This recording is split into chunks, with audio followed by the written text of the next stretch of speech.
Why are we meeting at a kid's park? Did you bring one pizza? Hey, we're gonna have some lunch, you know. I asked you to bring pizza for me and the kids. Kids? I have all my kids here. What do you mean all your kids? You know I have like 8 kids here right now. This is wild. She tried to make him buy for her 9 kids, but didn't expect what was about to happen. Subscribe and let's dive in. The following clips are shared for commentary, education, and discussion purposes. Viewer discretion is advised. You brought one. It's like 8 slices in there. You said, let's go to the park, grab pie, get some blanket, I got the blanket, and we sit down, and you brought your kids to it. I was already here with my kids when you called. That's why I said you can meet me here, but you know I got 9 Why wouldn't you kids. tell me you got, I know I got, no. You know I got 9 kids? What you mean? No, I didn't know you have 9 kids. No. You're lying right now. I don't know why you got a recording out trying to record me or something. I'm not a bad guy.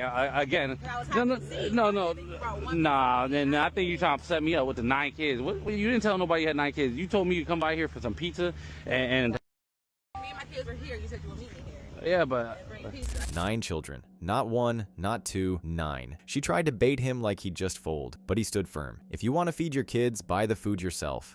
My name is Zai. I'm 35 and I got 10 kids. Let's meet my kitties. My name is Zari and I'm 17. My name is Nyla and I'm 14. My name is Somalia and I'm 13 years old. My name is Jaya and I'm 11 years old. My name is Jayla and I'm 9. My name is Jahari and I'm 8 years old.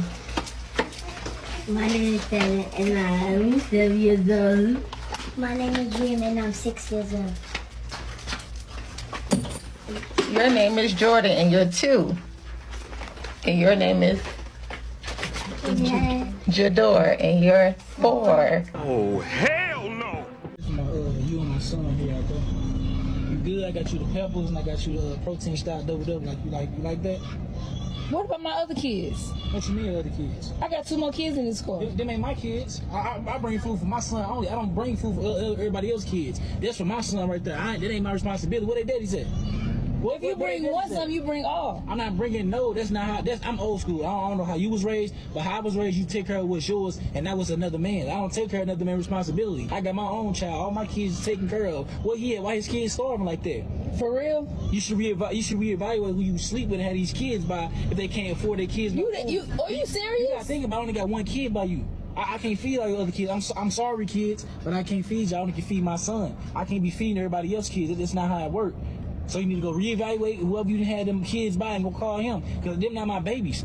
A man offers a walk, a coffee, or a hike for a first date, he does not value you. Or he's cheap, or broke, and he's not dateable. But if you accept, you've got low self-esteem, and you gotta work on that. Well, you might be wondering, what do I do if a man offers a hike, a coffee, a walk for a first date? And the answer is simple. Ignore. Meanwhile... So, Shaniqua, you really told this nigga, no, fuck that shit. You really told this nigga about my fucking housing, bitch? Don't do that shit, no. Don't do that, No, bro. Shaniqua really just told this fucking nigga about my housing, and he's sitting up here mad. What you mean? He's mad in What you real mean? life. Like, it's not that fucking I've been serious. paying you 3 G's a month for rent. Your ass, come on, man, you been playing me, bro. So what? Like, I needed this. The rent is not the only thing that I gotta pay. Fuck is you talking about? I don't have to get a job. Like, you all up in my shit. You be coming up in my fucking house, so why can't? How are you mad? Bro, on the first of the month, you on low income, that shit broke as hell, man. I can't believe you, man. So he's mad because he's been paying me rent, and here I got other bills. He acting like rent is the only motherfucking thing I gotta pay. Like, it's not that. And bitch, I'm beating your ass. Bitch, when I catch you, I'm whipping your ass too. Cause why would you tell him? Why would you tell him? Look how he is. He's really mad. Get the fuck out my face. He's really mad though. I'm not giving you shit back. I pay rent with it. This should be illegal. She scammed the man clean, then got mad when she was caught. Same women who scream I can't date broke men but can't even cover their own rent. 26. Are you single? Yes. Could you see yourself dating a man who worked at Walmart? No. Why not? Why would I date somebody below me? Not below me. Let me rephrase that. Why, if I work so hard to get to where I'm at, why would I date somebody who hasn't? So a man who worked at Walmart couldn't take you to the places that you'd want to go? No. No. Absolutely not. What is it about your lifestyle do you think a man at Walmart couldn't do for you? I like to go shopping. I like to travel. I like to go to nice restaurants. I like to enjoy life. And I feel like if you work at Walmart, you really only have the means to do the necessities. But let's flip the script, right? Okay. Do you think if you were working at Walmart, as you are right now, the men watching would look at that and go, oh no, I could never even look her way? It depends on the man. I feel like some men value education. Some men look for women who have something going for themselves, and some men don't. It really depends on the man. Like, if you're talking about very, very wealthy men, then I think that they look for a woman that has an education. But if you're talking about, like, rich men or, like, the men who get money in our, like, generation, then they don't really care.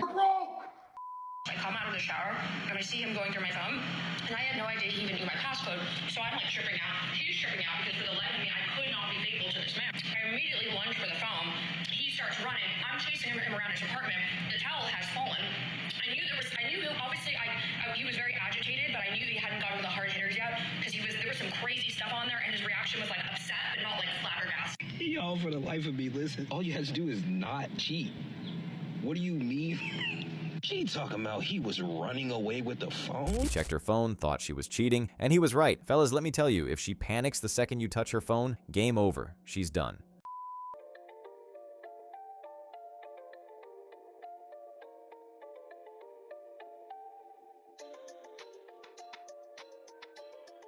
Why all you men are acting like little princesses. Like, I actually want to know. You start talking to a guy and he's like, no, you need to chase me. No, you need to compliment me. No, I will give nothing back to you. I need me a strong, independent woman who works hella hard, but I'm not going to be doing all that. I will never swipe right on a guy with a six-pack on a dating profile. I don't swipe on that type of guy still, because if every other picture is you in the gym posing in the mirror, I just have a feeling that that's not going to be our vibe. It also tells me that as much as I'm a nutritionist, right? But like, I also want to be able to have fun and go out and explore all these cool places in Vegas. Yeah. And I'd rather be with somebody who I'm not feeling necessarily intimidated by in terms of like physicality either. So yeah, I wouldn't say that it's made me like, I only could, it's like almost the opposite. I left the man that I loved for the man that I deserve. I was in a relationship for 10 years and decided to leave that relationship because he was no longer the man of my dreams. He was a good boyfriend and he never cheated on me, and we were good to each other, but when it came to alignment and what I deserved and what I wanted and saw for myself and my future kids, I wanted to give my kids the best possible father I could, as well as like the best possible life I could give them. And she ain't got to keep going. The moral of the story is she left the good dude for a financial dude. She's single right now with kids, looking for another guy that can be financially and be better for her. It's always the same song. I left my husband, but I still loved him. Stop lying. You left for a man who'd sponsor your lifestyle. Now you're a single mom praying for a bailout, but men are wiser now. Only a fool signs up for that deal. Oh, 2. What if you weren't lying? I'm not lying. Do you multiply it by 3? No, I respect myself. I have 2. Would your father be proud of you right now? He is very proud of me. I'm on a full ride in college, straight A's, was class president, and I'm in a steady relationship. Only had one other body before that, not a hoe, and yeah, very successful. And moved over 1,000 miles away from home. Women are usually considered to be more talkative than men. Oh, this just in. We need a study for this? A 2-year study. 2-year study finds women say more words than men. And they start after 5 o'clock. So we're holding it in all day, and then at the end of the day, they just all come spilling out. Yes. And you can't take it anymore. Every single thought. Why can't you just answer the questions and engage in, like, the words exist. You could talk back and then things would even out. But we have to make up for the silence and the one-word answers, which are dumb. There is no space for the man to interject. And another thing, Dina, I'm just thinking that. I think you're wrong about that, because oftentimes we set up a story. So I went to the store. I had to make a return. Right. I went to make the return. The guy, the line was too long. So then I went to the other store. Then what happened, girl? And then the light came on in my car. What? And I didn't know what to do about it. So what do you think I should do? And this is the problem. Right. So we keep going because... Right. I agree. The only time having a boyfriend is worth it is when he's able to fully support you and pay all your bills. I said it. Not your husband. If you're going to be a girlfriend to someone, he needs to be paying all your bills. Otherwise, why is he there? What is his purpose? He's just a boyfriend. Meaning if he leaves you, and a boyfriend is not a legal title. If he leaves you and promises you marriage, leaves you with nothing, you get nothing. But if he's paying all your bills, you're able to save money, you're able to invest into businesses that you want to do. If he leaves you, you're leaving with something else at the end of it. But to date a guy and be someone's girlfriend for free. First off, from the beginning to the end of this video, I was thinking, in this economy, a crazy amount of people are struggling to simultaneously pay their bills, have some money left over, and then enjoy life. And you're expecting women who are dating to only go for men that will pay all their bills. Then you're saying that the boyfriend will bring nothing to the relationship if he isn't paying your bills and giving you money. But what about genuine qualities women should be looking for? Like love, care, companionship, and other very useful things that boyfriends can bring and do. Not to mention, since money seems to be the most important thing on your mind, what are you bringing to the relationship in this case? And then you say that you're not legally tied to him, and if you break up, you're left with nothing if he doesn't give you money and pay your bills. But he's not legally tied to you either, and he'll also leave with nothing scratched out. He'll leave with less money than he had before. Teaching women to have crazily unrealistic expectations when it comes to dating is just setting them up for failure in their relationships and in life. And it's just wild to place these crazy expectations on men as well. Y'all need to stop pushing this. I think it's perfectly socially acceptable to go on dates as a hobby. Like one of my hobbies is going on first dates. And here I am. I go on the first date, like, sure, yeah, to meet the guy, to talk, get to know them, tell them about me, like, see if there's potential love there, like, whatever. Like, that's a small part of it. The big part of it is that I go and I get to try a new restaurant or a new spot in Boston.